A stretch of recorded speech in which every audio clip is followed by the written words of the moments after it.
Hello, lettering friend. I'm Sarah from Ensign Insights. In this video, I'm going to show you how to hand letter on your very own ornament. I'm using the DecoArt metallic acrylic paint. I wanted the gold background. I have this wood slice and my husband drilled a little hole in it. And so I'm going to paint my wood slice gold. This is my baby's first Christmas, and I really wanted to do something custom with her name. So this is what I decided to do. I've been sharing about it on my Instagram and I've been doing polls in my Instagram story. I sometimes went with the majority vote and sometimes I didn't. You will have a chance in a little bit to vote for what you think I should have done. But really, I just hope this gives you some inspiration if you are making any custom ornaments, and let me know, are you? Are you doing any simple ornaments? Are you doing any really fancy ornaments? Or are you doing anything else using your lettering for Christmas? Let me know.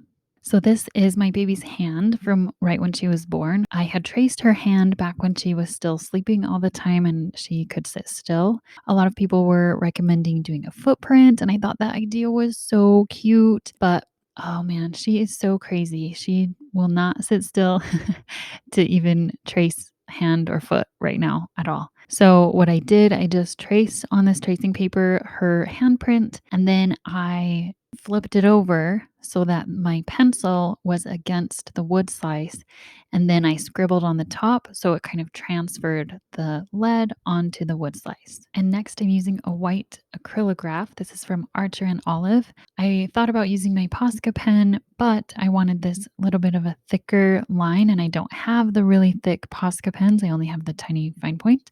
And I wanted to try out the acrylograph. I do have a full review video with these pens coming eventually.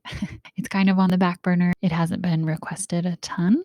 So I did 2 layers so it would be more opaque. And then I took the fine point of my acrylograph, and I did the lettering with that, and I really liked it. I considered doing baby's first Christmas or Zoe's first Christmas, but I decided I wanted Zoe's name to be bigger, and so that's what I did. Zoe 2020. And I used faux calligraphy.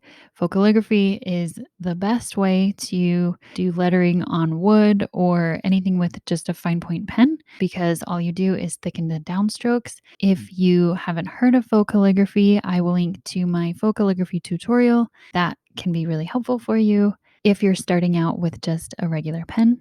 Next, I needed to decide what ribbon or string to use to hang my ornament. And I asked on Instagram, so let me know, what do you think? Gold ribbon, white ribbon, red twine, or the tan twine? You can see I used the tan twine, but I also considered the red, and I decided to use the tan because it's a little bit thicker. So it seemed, I don't know, more professional somehow.